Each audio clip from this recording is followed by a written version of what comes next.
પ્રણામ. Good morning.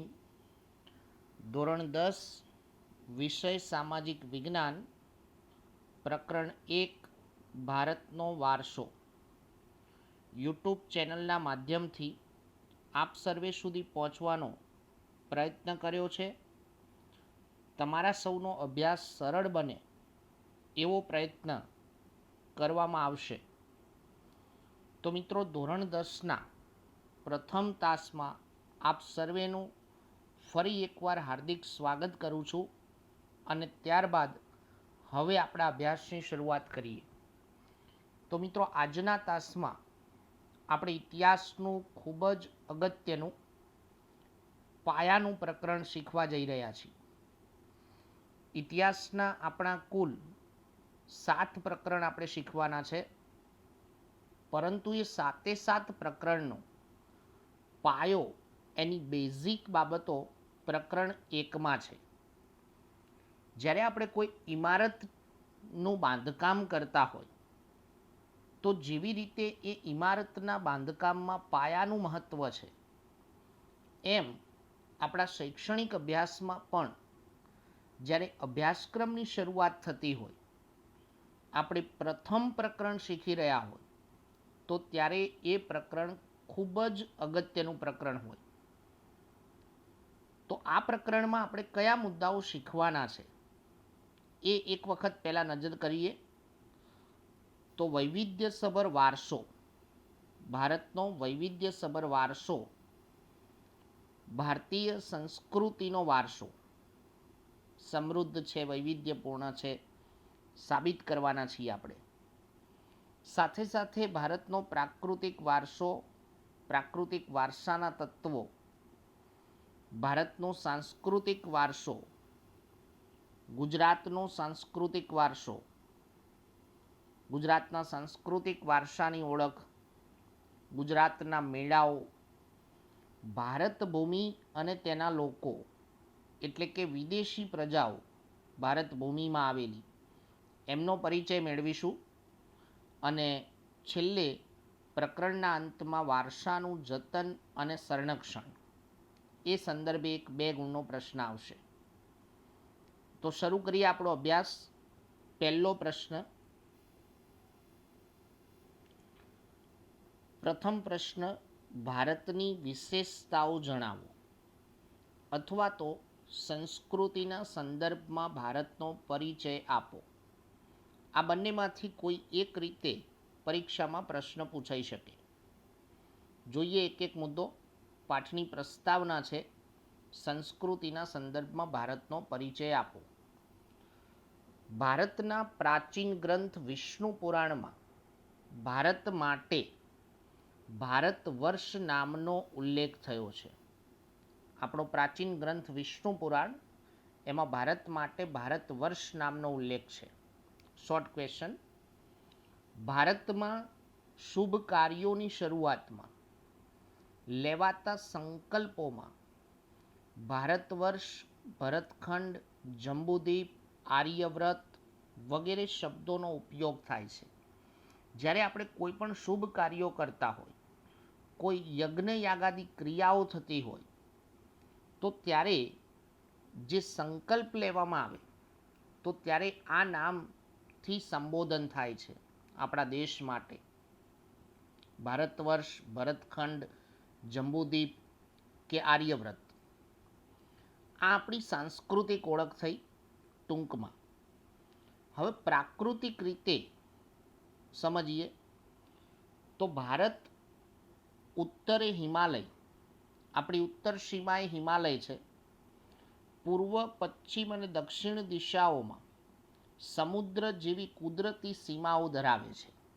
ધોરણ 9ના ભૂગોળમાં પણ આપણે ભણ્યા હતા કે આપણી ઉત્તર સીમાએ હિમાલય પર્વત છે, પૂર્વ ભાગમાં બંગાળાની ખાડી છે, પશ્ચિમ ભાગમાં અરબ સાગર છે અને દક્ષિણ દિશામાં હિન્દ મહાસાગર છે. એ હિન્દ મહાસાગર ઉપરથી આપણા દેશનું નામ છે. બીજી રીતે કહીએ તો હિન્દુસ્તાન. વિશ્વમાં ભારત વિસ્તારની દૃષ્ટિએ 7મું સ્થાન ધરાવે છે. 9માના અભ્યાસમાં પણ હતું. વસ્તીની દૃષ્ટિએ વિશ્વમાં ભારતનો ક્રમ બીજો છે, બીજા સ્થાને છે ભારત. ભારતે આપણને અને વિશ્વની પ્રજાને, ભારતવાસીઓને અને સમગ્ર વિશ્વને સમૃદ્ધ અને વૈવિધ્યપૂર્ણ સાંસ્કૃતિક વારસો આપ્યો છે. એટલે કે ભારતીય સાંસ્કૃતિક વારસો કેવો છે? તો સમૃદ્ધ છે, વૈવિધ્યપૂર્ણ છે. પાઠની પ્રસ્તાવના માટે આપણે આ બે શબ્દો ખાસ ધ્યાનમાં રાખવાના આપણા વારસાના સંદર્ભમાં.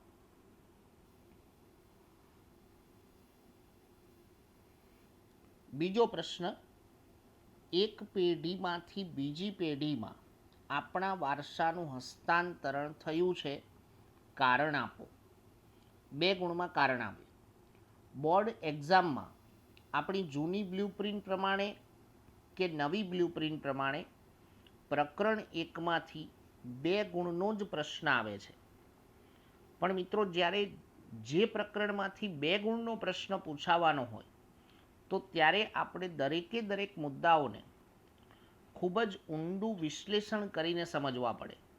કેમ કે 2 ગુણનો પ્રશ્ન કોઈ પણ મુદ્દામાંથી આવી શકે. પ્રાચીન સમયથી ભારત એક વિશાળ અને સમૃદ્ધ દેશ છે. વિશ્વના જગતના મોટા દેશોમાં ભારતની ગણના થાય છે. આપણા દેશની સમૃદ્ધિથી આકર્ષાઈને અનેક વિદેશી પ્રજાઓ વેપાર કરવા આવી. એ આપણી સમૃદ્ધિનું આકર્ષણ હતું. આપણો ખૂબ પ્રાચીન ઇતિહાસ જોઈએ તો એ પ્રાચીન ઇતિહાસ પ્રમાણે પણ ઘણી બધી વિદેશી પ્રજાઓ ભારતમાં આવેલી. છેલ્લા સમયનો ઇતિહાસ આપણે ધોરણ 9 સુધી ભણ્યા છીએ. અંગ્રેજો, ફ્રેન્ચો, પોર્ટુગીઝો, ડચ, ઘણા બધા વિદેશીઓ આપણા સાંસ્કૃતિક વારસામાં સમાવિષ્ટ થયા છે, સ્થાયી થઈ છે. આ પ્રજાઓ ભારતીય સંસ્કૃતિના મહાનદમાં ભળી ગઈ છે. અને એટલે જ આપણી ભારતીય સંસ્કૃતિ એક સમન્વયકારી સંસ્કૃતિ છે. અનેક સંસ્કૃતિઓનું એક સંમિશ્રણ છે. આ આદાન પ્રદાનની પ્રક્રિયા દ્વારા, વારસાની વિભિન્ન બાબતોના આદાન પ્રદાનની પ્રક્રિયા દ્વારા દેશમાં અનેક પરિવર્તનો જોવા મળ્યા છે સમયાંતરે. આ પ્રમાણે એક પેઢીમાંથી બીજી પેઢીમાં, મતલબ કે પેઢી દર પેઢી આપણા વારસાનું હસ્તાંતરણ થયું છે. હસ્તાંતરણ એટલે આદાન પ્રદાન. વારસાની વિભિન્ન બાબતો આપણે આપણા પૂર્વજો પાસેથી મેળવી છે.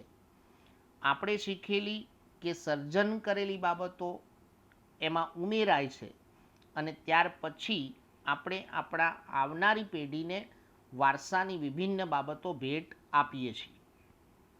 એટલે વારસાની વિભિન્ન બાબતો એક પેઢીમાંથી બીજી પેઢીમાં હસ્તાંતરણ થાય છે. આ પ્રમાણે આપણે આ કારણ સમજાવવાનું થાય.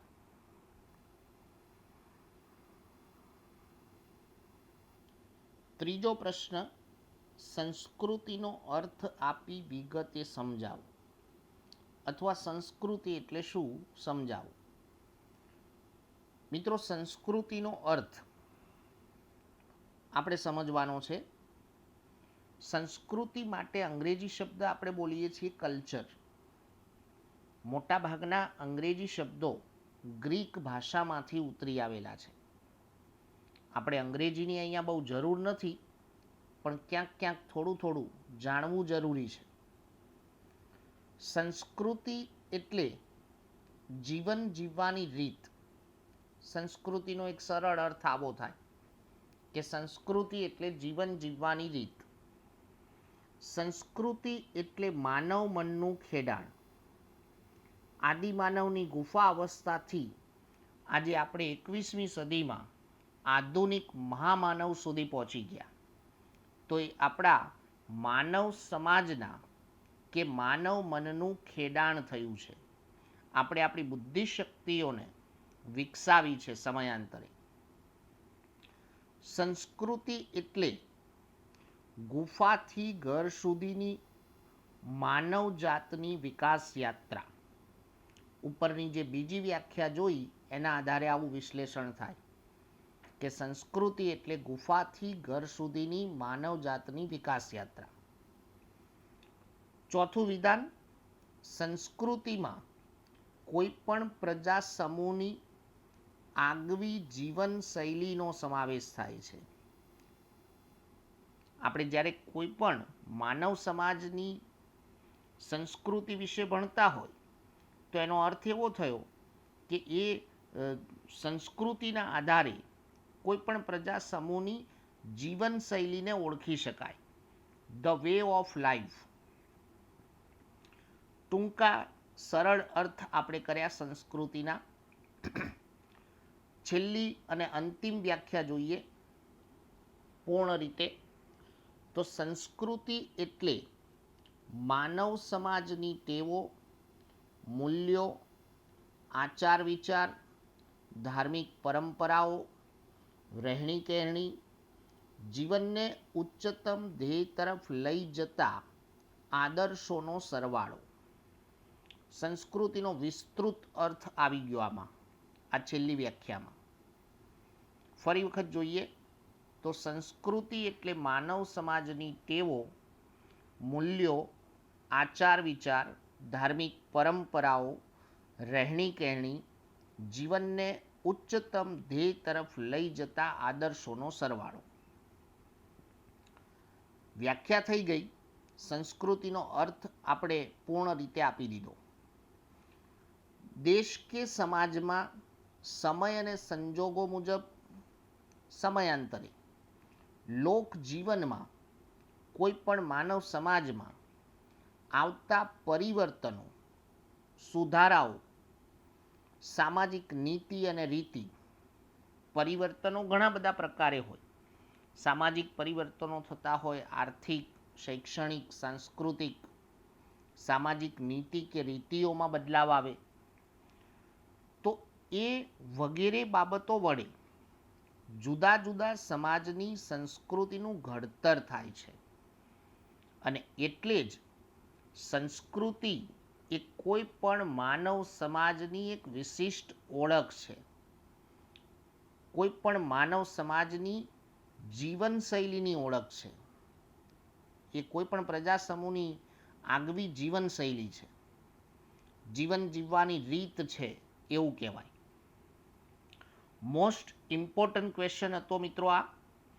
એવરગ્રીન પ્રશ્ન, પરીક્ષા માટે સૌથી વધારે પૂછાયેલો પ્રશ્ન છે આ. ત્યાર પછી જોઈએ પ્રશ્ન નંબર 4.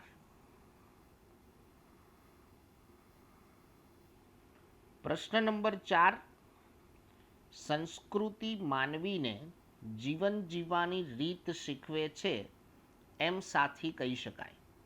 હમણાં આપણે સંસ્કૃતિનો અર્થ જોયો આગળના ત્રીજા પ્રશ્નમાં. એનું વિધાન છે એ વિધાન આપણે સાબિત કરીએ કે સંસ્કૃતિ એ માનવીને જીવન જીવવાની રીત શીખવે છે. The way of life. સંસ્કૃતિના આધારે માનવ સમાજની વિભિન્ન બાબતો નક્કી થાય છે. વ્યક્તિના આહાર, પોશાક, રહેઠાણ, કૌટુંબિક જીવન, તેની અભિવ્યક્તિની રીતો, રજૂઆત કરવા માટેની, મનોરંજન મેળવવાની રીતો કે બોલવા ચાલવાની ઢબ, અર્થોપાર્જનની રીતો એટલે કે આર્થિક ઉપાર્જન, આવક સર્જન મેળવવાની રીત વગેરે સંસ્કૃતિ નક્કી કરે છે. મતલબ કે સંસ્કૃતિના આધારે આ બધી બાબતો નક્કી થાય છે. આપણા ત્યાં કોઈ વ્યક્તિ અમેરિકાથી કે કેનેડાથી આવી હોય, એને જોતાં જ આપણને ખ્યાલ આવી જાય કે આ ભારતીય નથી. કેમ? તો એ વ્યક્તિનું વર્તન, એ વ્યક્તિની અભિવ્યક્તિ, એની બોલવા ચાલવાની ઢબ, મનોરંજન મેળવવાની રીત આપણા કરતાં તદ્દન જુદી છે. જુદી સંસ્કૃતિની વ્યક્તિ છે. તેથી એમ કહી શકાય કે સંસ્કૃતિ એ માનવીને જીવન જીવવાની રીત શીખવે છે. The way of life. 2 ગુણનો પ્રશ્ન છે, ખૂબ ટૂંકો પ્રશ્ન છે. છતાં આવો પ્રશ્ન પણ સ્વાધ્યાયના અનુસંધાને ક્યારેક કોઈ યુનિટ ટેસ્ટ લેવાય ફક્ત એક જ પ્રકરણની તો ત્યારે પૂછાઈ શકે.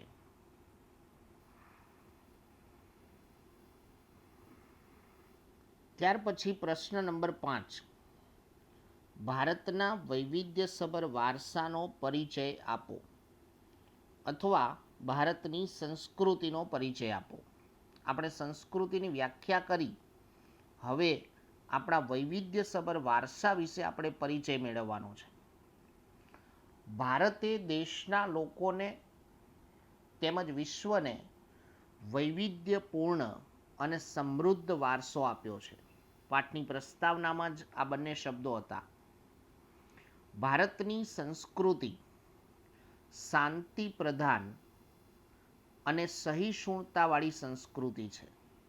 શાંતિ પ્રધાન અને સહિષ્ણુતાવાળી સંસ્કૃતિ. સહિષ્ણુતાવાદી એટલે કે સહિષ્ણુતાનો વિચાર આપણે સ્વીકાર્યો છે. આપણી સંસ્કૃતિના પ્રચાર પ્રસાર માટે ક્યારેય કદાપી આપણે યુદ્ધ, લડાઈ કે ઝઘડાને સ્થાન આપ્યું નથી. તેમ છતાં ઘણી બધી વિદેશી પ્રજાઓને આપણે આપણી સંસ્કૃતિમાં સમાવી લીધી છે. આ આપણી સહિષ્ણુતાવાદી વિચાર શક્તિ છે. ભારતની સંસ્કૃતિ સત, ચિત્ત અને આનંદની અનુભૂતિ કરાવવાનું સામર્થ્ય ધરાવે છે. આ ત્રણેય શબ્દોને જોડી દઈએ તો સચ્ચિદાનંદ. સત એટલે સત્ય, ચિત્ત એટલે મન અને આનંદ એટલે પ્રસન્નતા. સત્ય દ્વારા મનને પ્રસન્નતાની અનુભૂતિ કરાવવાનું ભારતીય સંસ્કૃતિમાં સામર્થ્ય છે. ઘણા બધા દ્રષ્ટાંતો આપી શકાય આના માટે. ભગવાન શ્રીરામના જીવન પ્રસંગો, નરસિંહ મહેતાના જીવન પ્રસંગો, ઘણી બધી બાબતો છે કે જ્યાં સત્ય દ્વારા મનને પ્રસન્નતા પ્રાપ્ત થાય. આ આપણા સંસ્કૃતિની વિચાર શક્તિ છે. ભારતના ભાતીગળ વારસા અને સમૃદ્ધિથી આકર્ષાઈને અનેક વિદેશી પ્રજાઓ ભારતમાં આવીને વસી છે. ભાતીગળ વારસો એટલે અનેક સંસ્કૃતિઓનું સંમિશ્રણ છે. અનેક સંસ્કૃતિઓનું સંગમ તીર્થ છે ભારત. તો એ વિદેશી પ્રજાઓ શા માટે ભારત આવી હતી? એ આપણી સમૃદ્ધિનું આકર્ષણ હતું, આપણી સમૃદ્ધ સંસ્કૃતિનું આકર્ષણ હતું. એ બધી પ્રજાની વિભિન્ન સંસ્કૃતિ, ભિન્ન ભિન્ન જુદી જુદી સાથેના આદાન પ્રદાન થકી ભારતીય સંસ્કૃતિ સમૃદ્ધ બની છે. જે વિદેશી પ્રજાઓના સંપર્કમાં આપણે આવ્યા, એ વિદેશી પ્રજાઓની સંસ્કૃતિઓની પણ સારી બાબતોને આપણે સ્વીકારી લીધી અને એટલે જ ભારતીય સંસ્કૃતિ સમૃદ્ધ બની છે. ભારતની સંસ્કૃતિના અહિંસા અને વિશ્વ શાંતિના મૂલ્યો આજે વિશ્વભરમાં પ્રશંસા પામ્યા છે. ભારતીય સંસ્કૃતિના મૂલ્યો છે, આ આપણા વિચારો છે. અહિંસા, વિશ્વ શાંતિ માત્ર આપણે જ સ્વીકાર્યા છે એવું નહીં. આપણે આપેલા આ મૂલ્યો આજે જગતના દેશોએ પણ સ્વીકાર્યા છે. આ ભારત ભૂમિના વિચારોની તાકાત છે. આ ભારત ભૂમિની કે ભારતીય સંસ્કૃતિની વિશેષતા છે.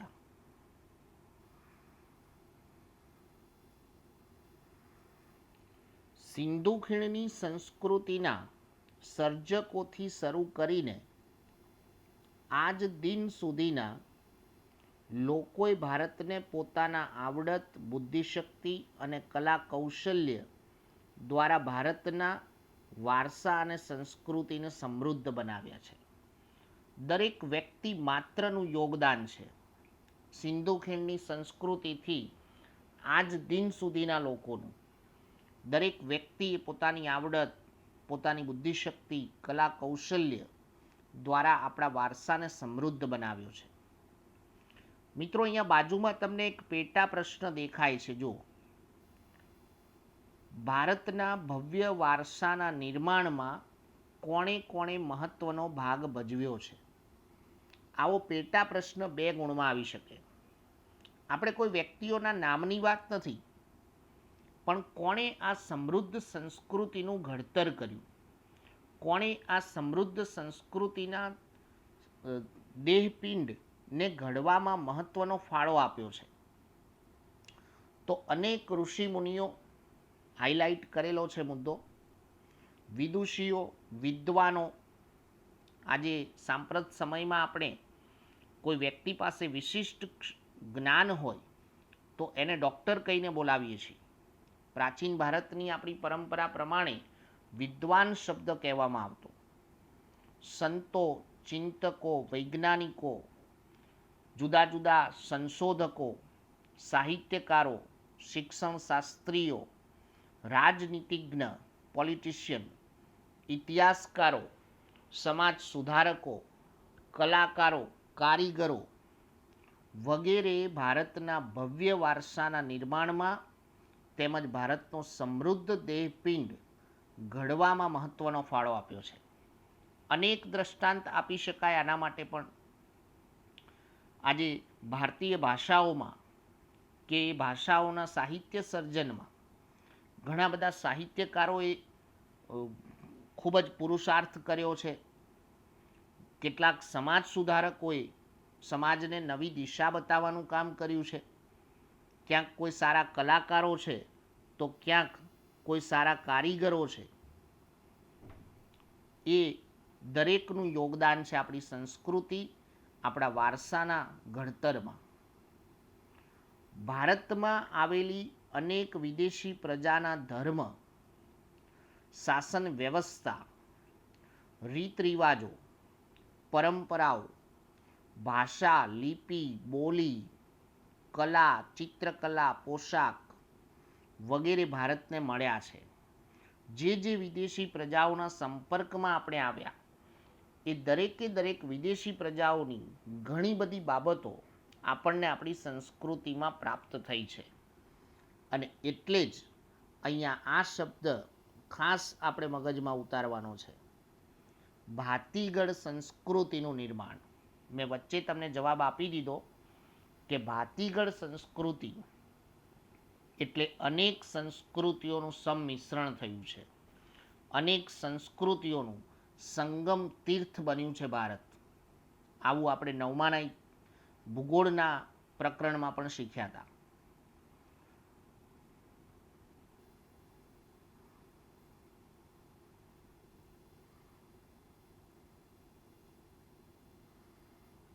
તો મિત્રો, આજના તાસમાં આપણે 5 પ્રશ્નો સમાવેશ કર્યા હતા. એ 5 પ્રશ્નો ફરી એકવાર પણ તમારે ઘરેથી લખવા અને એને ફરીવાર સમજવાનો પણ પ્રયત્ન કરવો. અસ્તુ, પ્રણામ.